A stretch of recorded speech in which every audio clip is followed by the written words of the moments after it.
This is the show dedicated to raising up the next generation of men of faith and character. My name is Mark Stanifer. Welcome to the Next Man Up. Well, hey guys, welcome back once again to the Next Man Up podcast. So glad to have you with us and to be part of this community that is raising up the next generation of healthy and godly men. Excited for you to be back once again for another episode today. Before we get into today's subject and topic, I want to just pause once again to inform you or remind you that our new video course is here. It's called Forging Men, Rediscovering the Ancient Path to Manhood. And if you are a dad who's raising a boy that's 16 or under, someone that you really love and care for, if you want that boy to become a healthy and a godly man down the road, if you want to be more strategic and intentional in your fathering, and if you want a vision and a process that brings everything together for this bigger purpose, then Forging Men is for you. It's a self-paced video course that launches on April 2nd with a group of other dads who are like-minded that want to learn how to build a customized initiation process to take their boy from being a boy into manhood so that he knows what it means to be a man. He knows what's expected when he arrives, and he's welcomed and celebrated into and by the community of men in his life. If this is getting you excited and sounds like a tool that you want in your father toolbox as you're raising your son, then head out to our website, thenextmanup.com/forgingmen, and get all the information you need and get yourself signed up to join us on April 2nd. We would love to have you as part of this next group, and I can't wait for you to experience the benefits that come from guiding your son on his path to manhood through the initiation process. Once again, it's thenextmanup.com/forgingmen. Head out there, get all the information, get yourself signed up, and join us beginning on April 2nd. Okay, so now let's get to the topic for today. Last week, if you recall, we started a conversation with John Couser and Craig Fullen, two returning guests, on this topic of travel sports. We were breaking down travel sports to help you in your decision-making process or to better understand what experiencing travel sports is really like.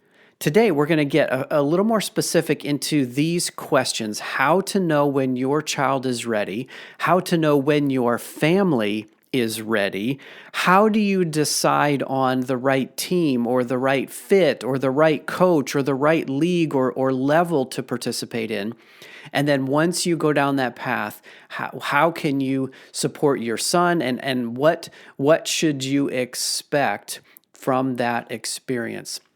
This is another good conversation. I know you're going to come away with lots of good questions and insights and wisdom. There's some good stories in here.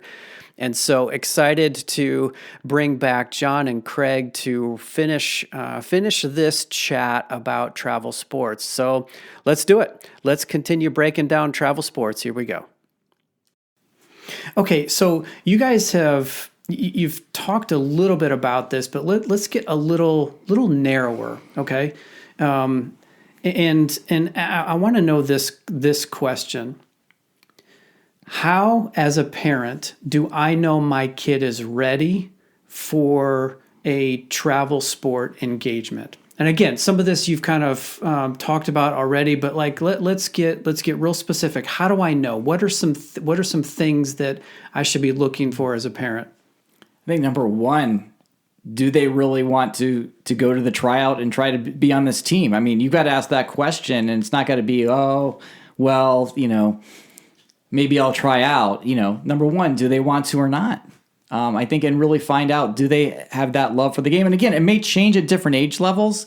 So I don't want to just say that, the 1 year that they say they don't want to play a sport at this, at a higher competitive travel level, that they won't the next year. But I think you really have to find out, is their heart in it, and do they want to make that commitment? And that we've had those conversations, and there have been times where we've had to back away from some sports that we were looking at. This just wasn't a travel situation, but my son, all these kids play soccer when they're really young. And my son, at age 5 or 6 was like, I don't play anymore. Right. And what's interesting is he's playing now. I just shared that story with you, and he picked it up in 7th grade. And so, kids are going to change and change their minds, and it might depend also what their friends are playing. But I just think you can't force the issue. You have to decide, is this something that you want to do? So as a parent, or as parents, you guys know that sometimes we need to push our kids in certain directions, right? But what I hear you saying is, generally speaking, this is not a direction that you want to push your kid. You should be following your kid in this direction. Yes? That's what I think so. And just because that there are other options, there are less competitive options for them if they're interested in that sport. And so they may take that step back and say, oh yeah, no, I really do want to play at a higher competitive level now, or something like that. So you'll kind of see that. I think that this idea that we can't make a mistake, or that we can't take even Mike Matheny talked about giving his kids a year off. Yeah. I think he talked about that in his book, that like he's actually here's this Major League Baseball player, again, who is a very accomplished Major League Baseball player, who was willing to let his kid take a year off of baseball because he just was kind of burnt out. Yeah. Yeah. Okay. All right. So following your kid and just assessing their desire to play is one. John, you've got one. So I totally agree. And then I would add physically, because anymore, you're going to start thinking about this 7 years old in a lot of sports, right? So what I always tell people is love for the game. And then when you think about the physical aspects of it, if you can visually see your child making adjustments that are hurting their own development, then it's time to find them a situation where they can be around other people who are on the same physical ability. And what I mean by that is, I'll use a baseball example. If your kid is playing on the infield in baseball and they field a ground ball and they come up ready to throw the ball hard and they look over and they see who's at first base and they stop and then they throw the ball nice and easy to the person at first base, because they know that the person at first base might not catch it if they throw it as hard as they can, then that's the moment where physically it's probably worth exploring if travel, another level of competition is right for your kid. Got it. Yeah, thank you for explaining, because I wasn't quite sure what you were saying. But what I hear you saying is, as a parent, recognize that not just the skill maturity, but the physical maturity needs to be there to compete at that level. And if it's not, then choose a different level, or take a pass, or wait for them for their growth spurt or something like that. And even within what you just said, we talked about there are different levels, which you were kind of getting to, that you need to consider what is the right level for your child. Yeah. And that might not only be level of competition, but level of commitment. Mm-hmm. Yeah, I think that's an excellent point, because coming in not having any travel experience, it felt a bit like, within a sport at least, it's travel or no travel. And what you're saying is there's multiple levels to this whole travel idea. So find the one that best fits the maturity and skill level of your child. Don't just assume it's one size fits all, or that they're ready for that next or higher level. Okay, so that's from the kid perspective, right? How do you know when the kid is ready? But I gotta believe that you guys have some thoughts on how to know when when the parent is ready, or the family is ready to make that decision. So how would you advise parents if one of your buddies came to you and said, "Hey, are we ready for this? Like, what am I getting myself in for?" What would you say? I would probably say, no, you're not ready. Just in general, because until you've experienced it, you don't know what you don't know. You don't know what you don't know. Got it. Okay. So I would say, ask yourself a couple questions, right? We've said it at least twice. Probably will say it more. Why do you think this is what you want? Right? That's the first part. So as a parent, if that answer is anything other than because my kid wants it, then no, you should probably wait. Second thing is, can you financially afford it? I guess I shouldn't put these in particular order. Another thing to consider is, can you financially afford it? Third thing, does your calendar allow for it? Because it is a much bigger commitment. And so if you've said, my kid wants it, I can financially afford it, and my calendar allows for it, then I think you're in a position to go about seeking the right opportunity for your kid. Sounds about right. I think that, but John made a point that I think everyone needs to hear. Until you've kind of been through it, you might not, as a family, as a parent, completely appreciate what's involved. And even then, you've got to decide, how are you going to navigate it within your family in terms of allocating parental resources, as well as just your own well-being and mental sanity through the process, to be honest. Well, so it sounds like what you're saying is it would be helpful to talk to others who have gone through it, to get a sense for, okay, what really are we signing up for? What does a weekend tournament look like? Or what does besides the cost to just get on the team and to get the equipment, what additional costs are we talking about? Hotels and travel and food, right? Like, so sounds like it would be beneficial to be able to talk to somebody who's walked this before, just to get a sense from their perspective of what else you should be thinking about. Right, because the other cost that we haven't talked about is the training outside of the team, which most people end up doing. Yeah, but to that, and then what you said before, it's really important to seek out wise counsel, because if the person you ask, why do you do this, or am I ready, if that's somebody who's doing it for the wrong reasons, right, they're going to encourage you to do it or not tell you not to do it, because they don't really know why they're doing it. And so they'll be like, oh yeah, your kid's great at sports, they should probably do it. But they're not thinking about, does your kid want it? Can you afford it? And does your calendar allow for it? So in seeking counsel, like in seeking a coach or in understanding your motivation, ask why for this person. So tell me why you got into this. What were you trying to get out of it? And then tell me what it's looked like since then. Yeah, match your whys. Yeah.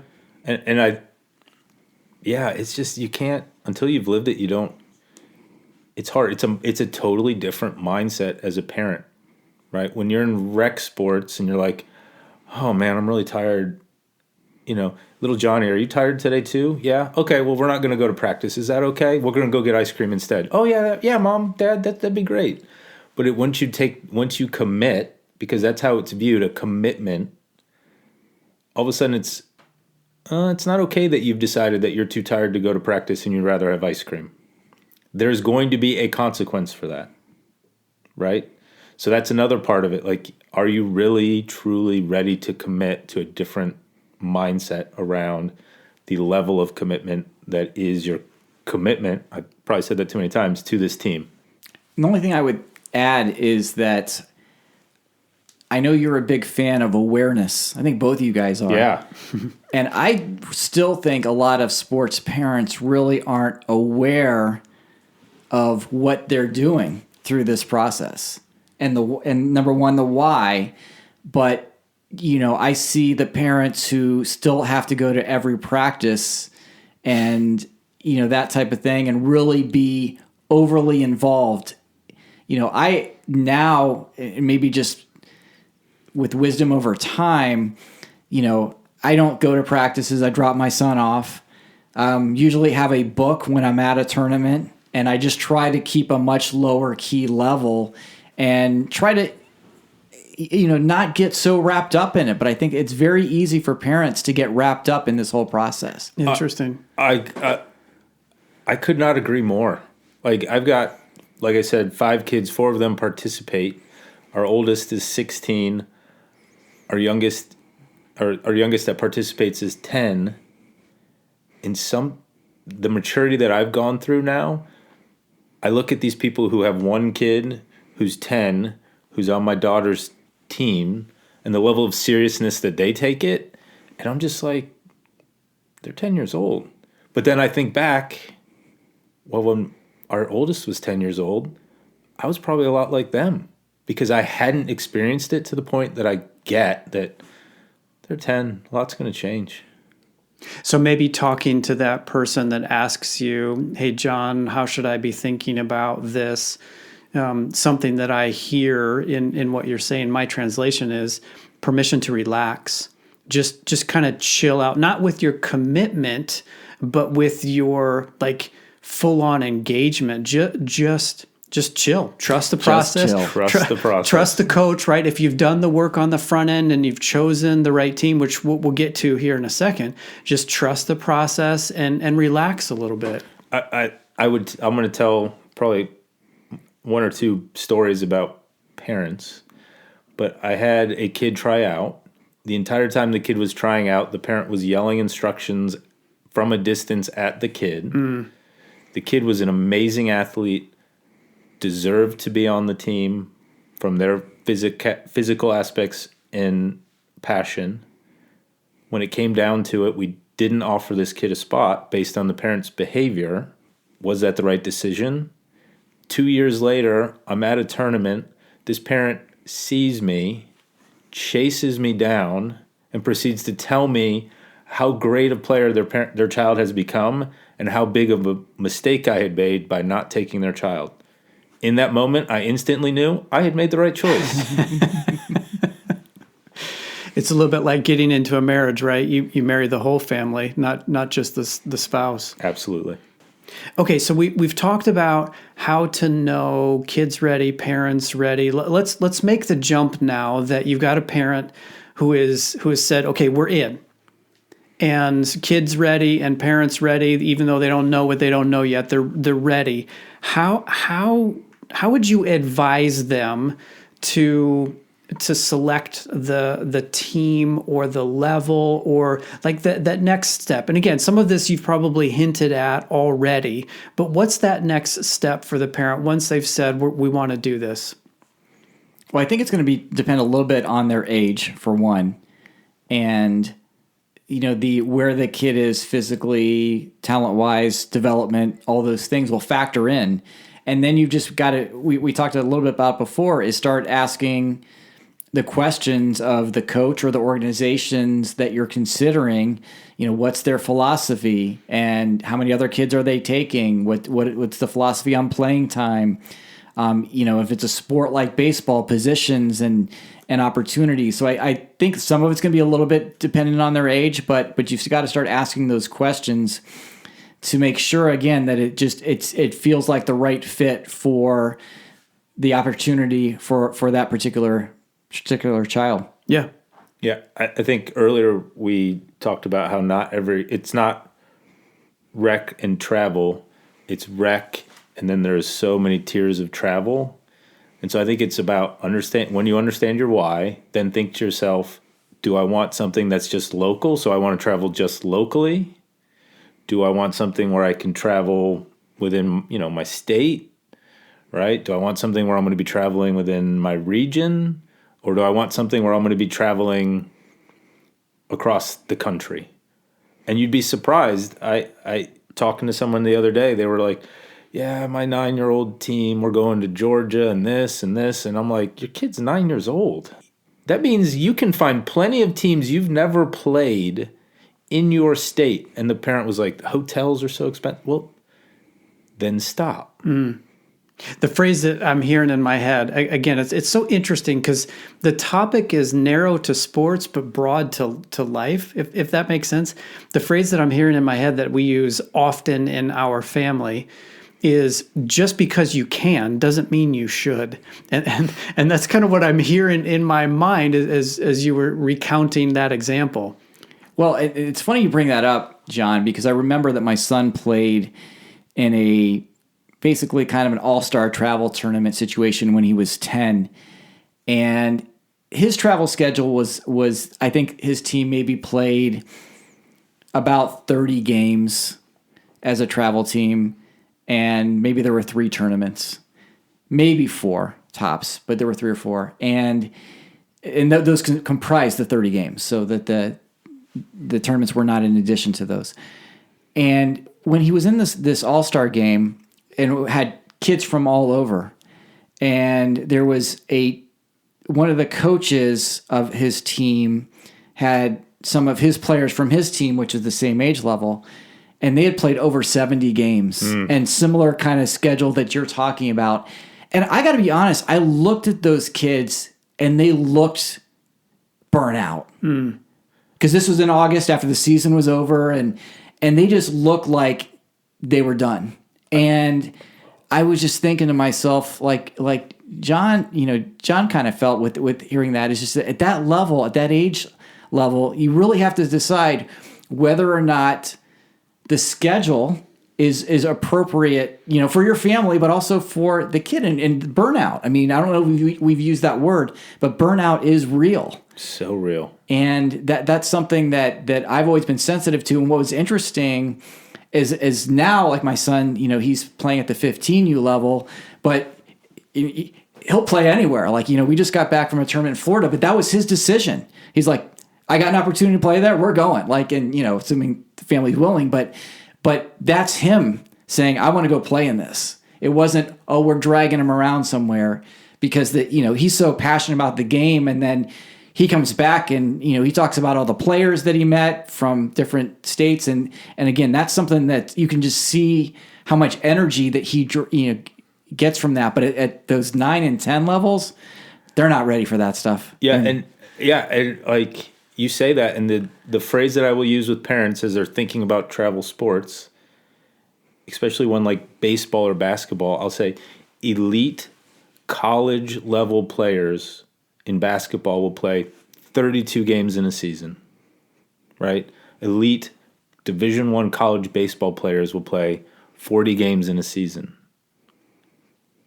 Why would you ever expect your child to play as many, if not more than that, right? Like, those are mature, physically mature adults.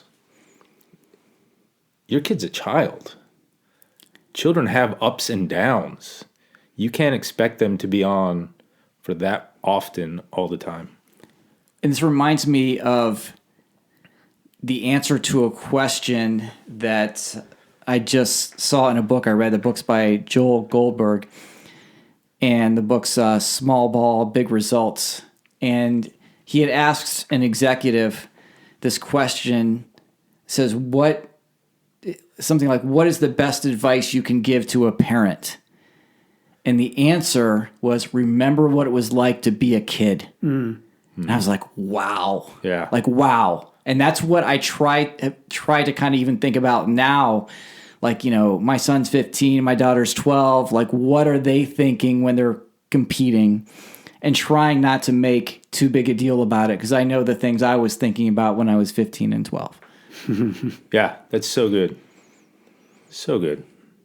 In 9 or 10, I did, I was thinking about, going swimming and hanging out with my friends and doing all those little things. I wasn't thinking about traveling all over, being a kid. Just being a kid. Traveling all over the country playing baseball. And I feel like it's time to throw out the disclaimer again. Another disclaimer. I am not against, I coach travel sports. I have coached travel sports for over a decade. I believe that it adds a tremendous amount of value for the right kids in the right situations under the right wise. So I am not trying to say you shouldn't do it or it's terrible. I just want to reinforce that. But you have to understand why you're doing it, and are you going to be in a situation that is good, that is going to create good experiences and memories for you as a family, for your child as a player.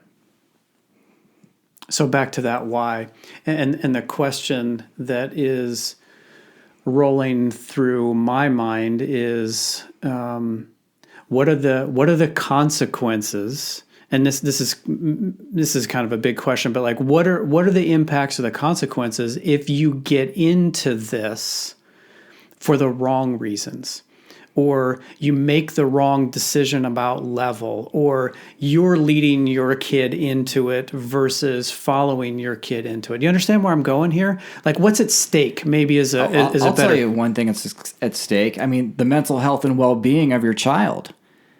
You know, I went through that, right? And where, you know, my son was ready to quit baseball, and you know, and it was just, there wasn't the right fit. And I'm not going to blame any coaches or anything like that, but it wasn't the right fit for him at that age. And we had to switch teams as a result. And we kind of made some changes, and eventually I had to coach him because I felt like I kind of know what he needed, this is what he needs right now.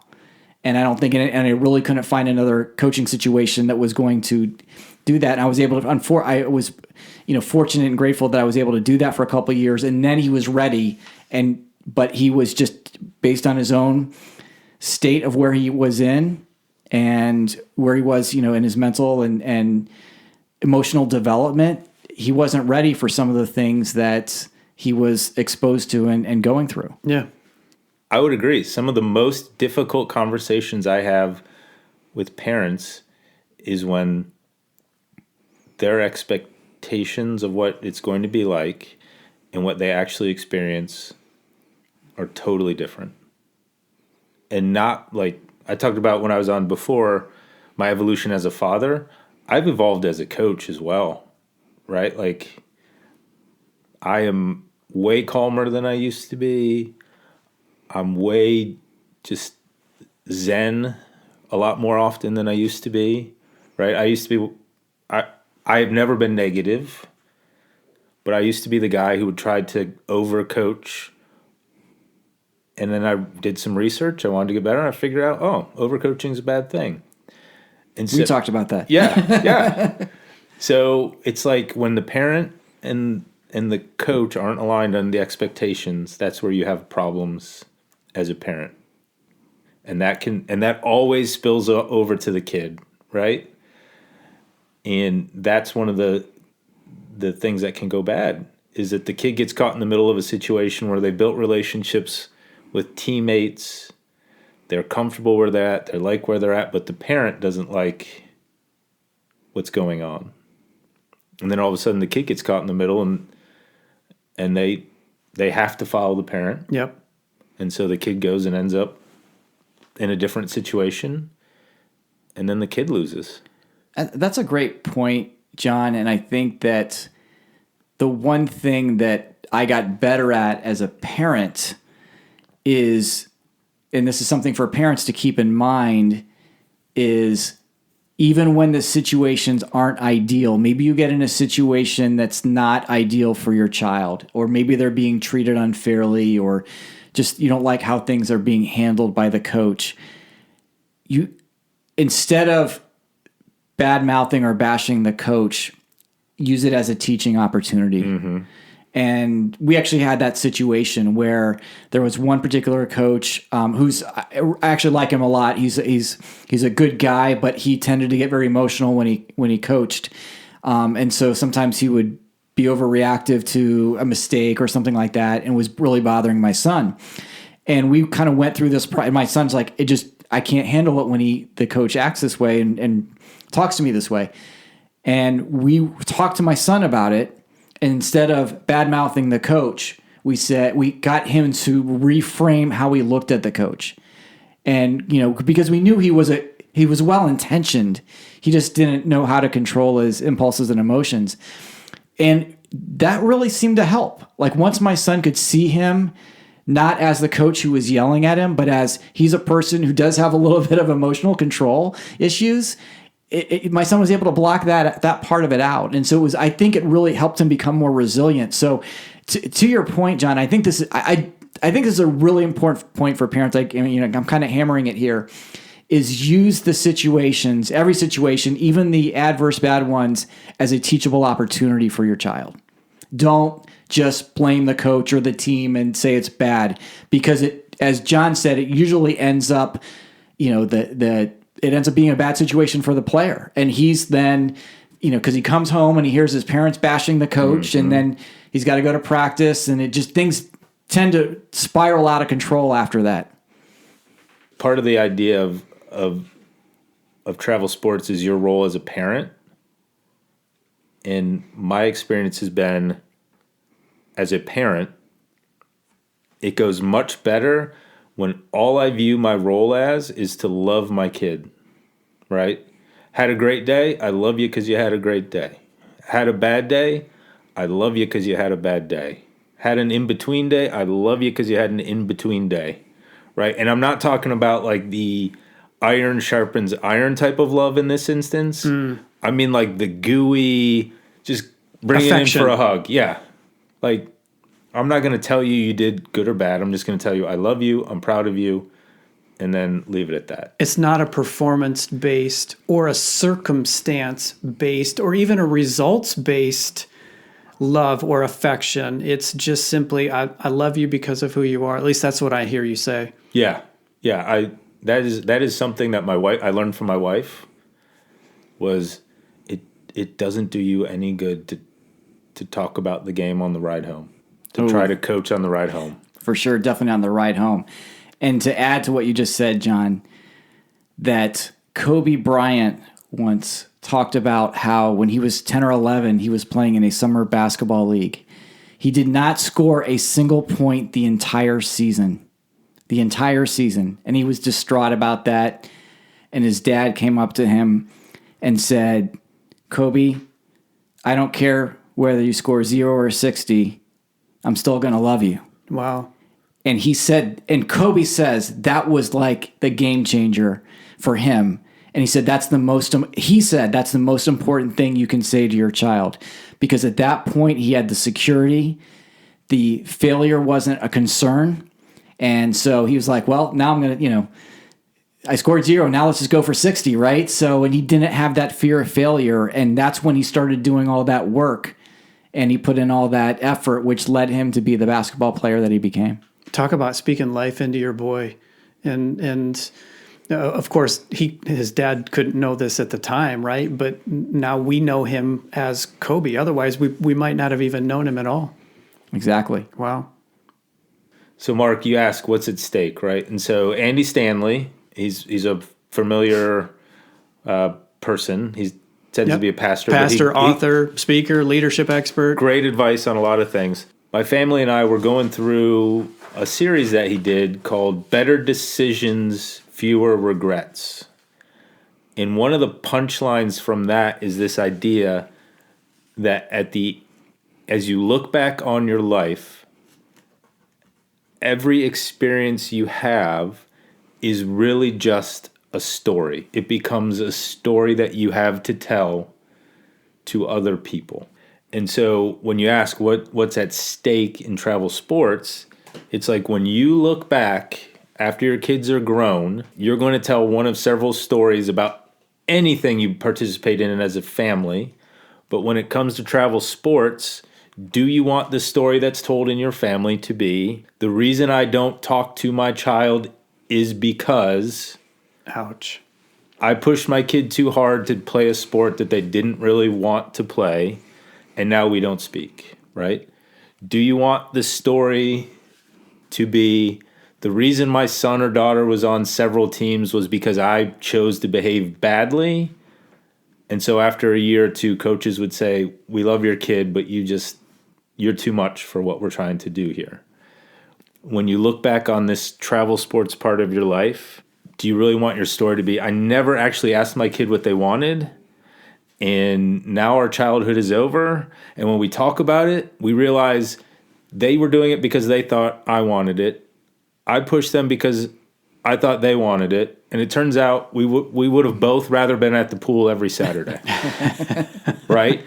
Or you can look back and say, my daughter had a love of the game, a rare ability, a passion to practice. She found a great team. We built lifelong friendships, and we have so many great memories spending time together while she chased her goals. And now she's headed off to the next adventure of her life, and all we have is all these amazing memories. So as you're going through this journey, like that's what it boils down to. What is the story that's going to be told around travel sports when your kid is out of the house and you're looking back? Looking back on my son's baseball career, which is not over and hopefully won't be for a while, but you never know. And I think one of the things is that you just have to accept this is a journey. We don't know where it's going to lead.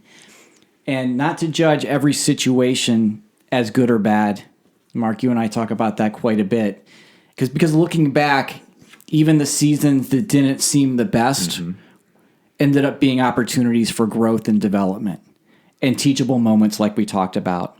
And I think that you have to go into this just accepting that at times it's going to be very frustrating for either you or your child. They're not going to play at maybe the level that you would hope they would or they expect that they should. But accept that. And if you can accept that up front, it'll make the journey a lot more enjoyable. Guys, I love how you have framed up the discussion today and brought up topics beyond just sports. Like you got to have this bat and these cleats, right? Like that's part of it. But what you're saying is there's a bigger picture. And Craig, I like your last thought there about everything being an opportunity, right? An opportunity to learn and to grow, even through the adversity, even through the slumps and the dog days of the season. I love that perspective. And John, I love the perspective that you've offered, because what I hear you saying is, why is this important to us, and how does this help us write the story as a family that we want to write?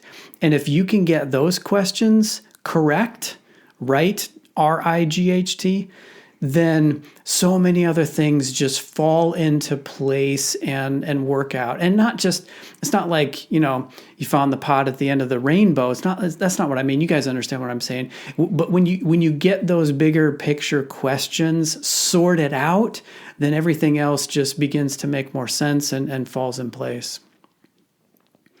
Guys, this has been great. Thanks for the conversation today, for coming back for round 2, and who knows, maybe we'll have to do a round 3 somewhere down the road. But I appreciate your stories, your experience, and your honesty and candor here. I know that this will be of benefit to those that are listening.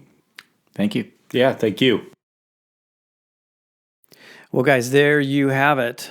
Our breakdown of travel sports. Big thanks and props to Craig Fullen and John Couser for bringing it, and for all their insight and wisdom. I think what stands out most to me in this part, in this episode, is what we got to right at the very end, which is understanding the bigger story that you are writing as a family, and how travel sports fits into that story in a positive and in a healthy way. I think if we can all incorporate that thinking and those ideas, which, as John mentioned, are from Andy Stanley in his latest book. If we can all incorporate that well beyond travel sports, I think that would be such a positive impact on our lives and on the lives of our families.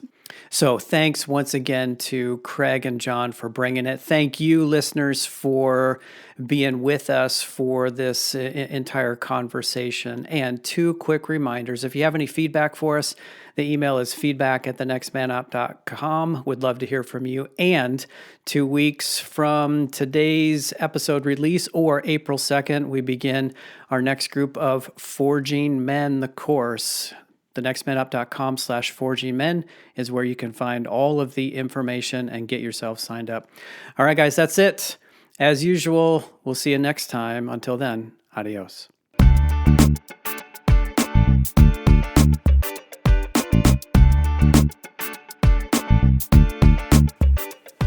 Hey, listeners, thanks for journeying with us on this Next Man Up podcast.